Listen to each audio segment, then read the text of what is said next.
어제 본문을 우리가 나누면서 지도자 한 사람을 위한 기도가 얼마나 중요한가 하는 것에 대해서 나누었습니다.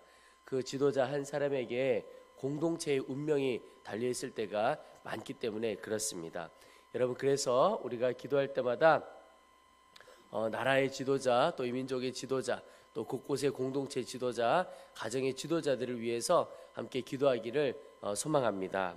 근데 오늘 말씀을 보면 지도자 한 사람 얼마나 중요한가와 함께 또 하나 기도하는 한 사람이 얼마나 중요한가 하는 것에 대한 말씀을 주십니다.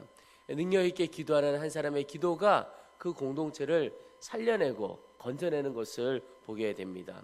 오늘 1절, 2절, 3절 말씀에 보시면 하나님께서 메뚜기를 통한 재앙을 이스라엘 백성들에게 예언을 하십니다.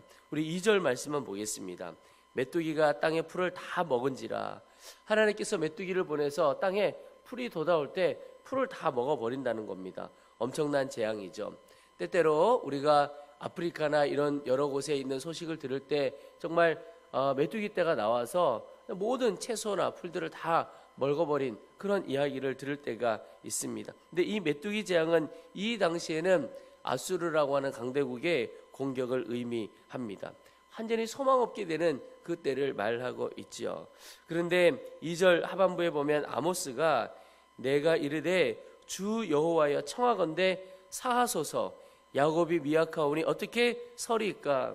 하나님 용서해 주십시오. 지금 우리의 죄를 용서해 주십시오. 이 백성들이 이렇게 연약한데 그 재앙이 온다면 어떻게 살 수가 있겠습니까?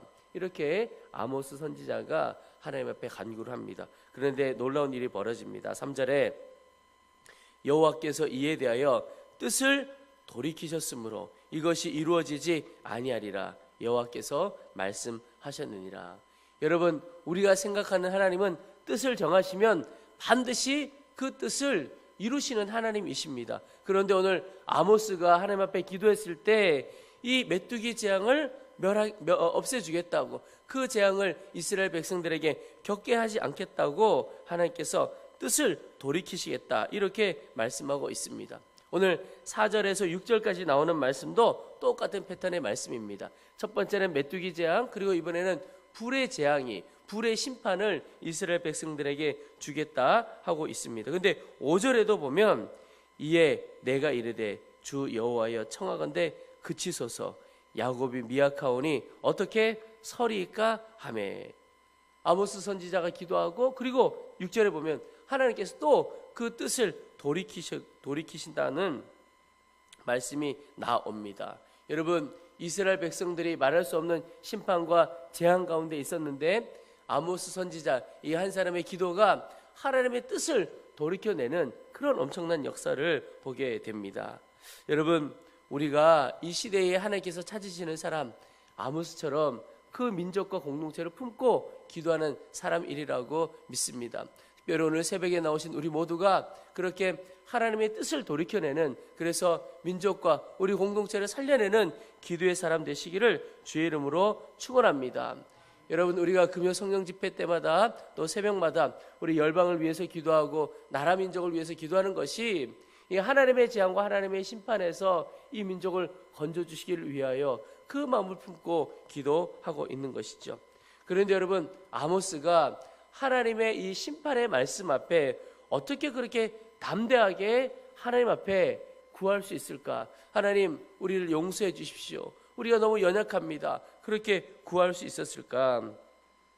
그것은 바로 이 아모스 선지자가 하나님 아버지의 마음을 정확히 알았기 때문에 그렇습니다.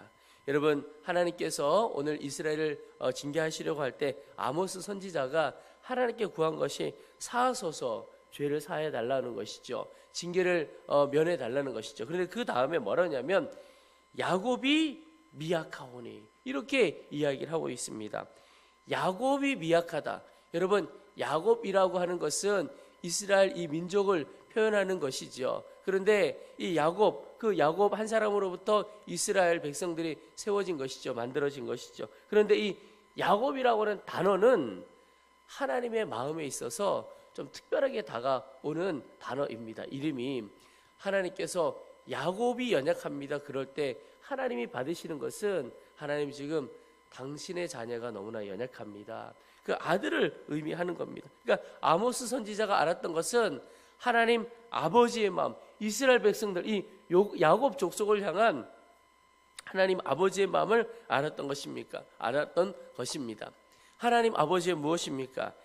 징계와 심판, 재앙이 하나님 아버지의 마음이 아니고, 혹 죄를 지어서 그런 징계와 심판을 하시려고 하시지만 사실은 징계와 채찍이 목표가 아니고 마지막이 아니고 그저 이들이 새롭게 되고 하나님 뜻대로 살기를 원하는 것입니다.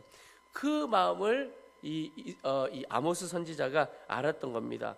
그래서 다르게 말하지 않고 하나님, 야곱이 너무나 연약합니다. 이들이 아직 연약하고 미성숙합니다. 주님 용서해 주십시오. 그래서 하나님의 마음을 알고 구하니까 이 하나님께서 그 뜻을 바꾸어 주신 것이죠. 여러분, 우리가 하나님의 뜻을 분명히 알고 기도할 수 있게 되기를 축원합니다.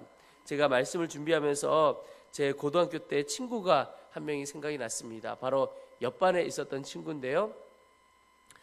예전에는 반별로 이 성적이 나오죠. 그래서 한 학년에 반에서 우리 반이 우리 학년에 몇 등이냐 뭐 이런 게 나오죠. 근데 어느 시험 때 그 반이 성적이 아주 좋지를 않았던 것 같습니다. 어느 날 선생님이 오셔서 너희들 이렇게 성적이 나쁜 것이 내 잘못이다 그러면서 나를 때려라 그러시고는 칠판 쪽으로 돌아섰습니다. 그러면서 반장 나와서 나를 때리라고. 제 친구가 반장이었거든요. 그런데 그러면 보통 어떻게 해야 되겠습니까? 반장과 학생들이 선생님, 저희가 잘못했습니다. 저희가 앞으로 공부 열심히 하겠습니다. 이렇게 해야 정상이죠. 그런데 다른 학생들은 모르겠습니다. 제 친구가 반장이었는데 나오라 그래서 때리라고 그러니까 저희들 잘못했습니다. 이렇게 하지 않고 때리라고 그러니까 내 선생님, 그리고는 몽둥이를 가지고 선생님을 막 때렸습니다. 이렇게. 다음부터는 선생님이 그런 말씀 안 하시더라고요.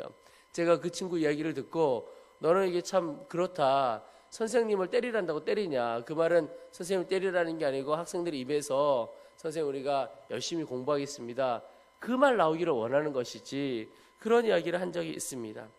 선생님의 마음 모르니까 엉뚱하게 그냥 선생님만 때리는 일이 벌어지죠.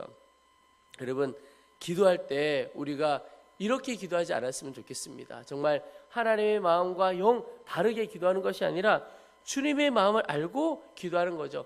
자녀를 향하여, 우리를 향하여, 이민족을 향한 하나님의 마음을 알고 기도하면 주님이 응답해 주시는 겁니다. 우리 성경에도 보면 기도가 왜 응답되지 않나?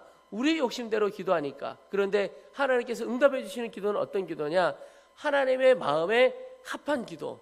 그 기도를 하나님께서 들어주시고 응답해 주신다고 그러셨죠.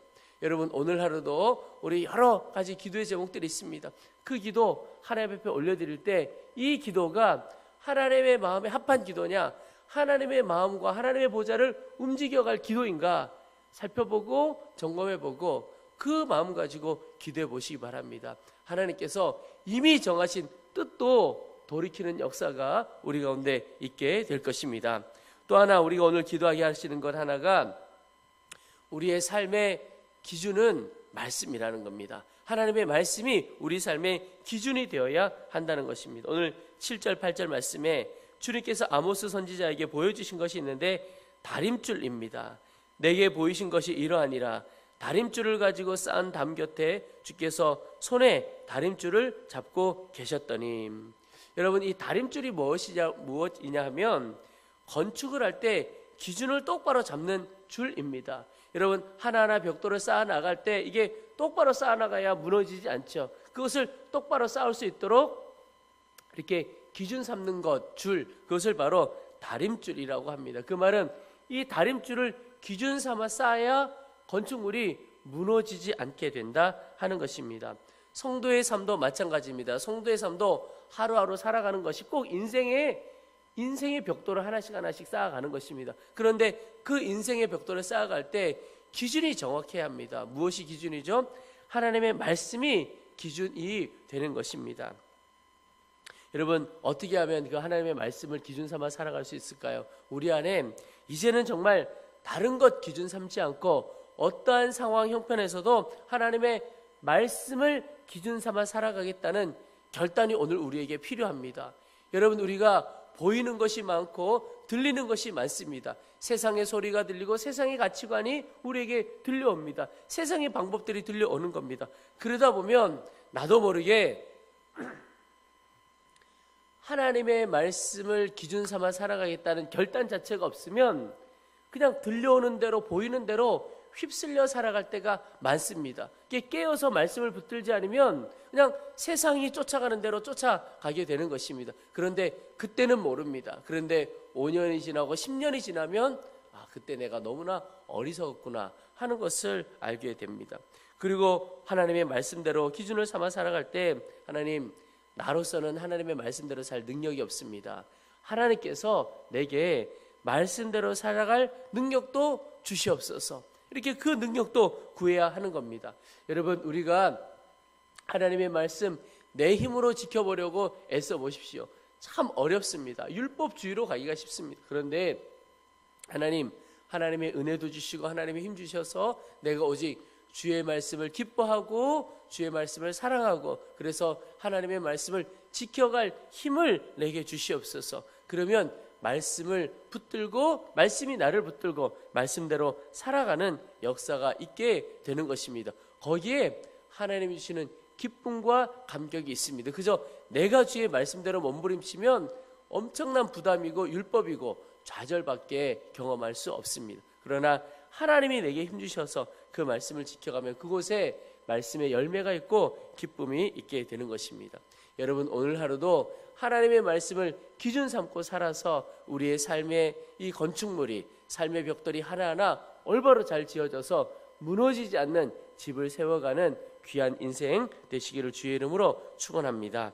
우리 이제 말씀 붙들고 기도하겠습니다. 우리 두 가지를 붙들고 간절한 마음으로 기도하겠습니다. 첫 번째는 하나님의 뜻도 돌이키게 하는 기도자가 되어지도록 도와주옵소서. 특별히 주님, 우리의 죄를 사하여 주시고 우리의 연약함을 주님께서 아시오니 하나님, 우리를 사하여 주시고 주의 마음을 알게 하여 주옵소서. 하나님 아버지의 마음을 알고 그 마음을 붙들고 기도하도록 도우시옵소서. 우리 두 번째는 하나님, 이제는 말씀을 기준 삼아 살아가도록 도와주옵소서. 이제는 주의 말씀 기준 삼아 살겠다는 결단이 내가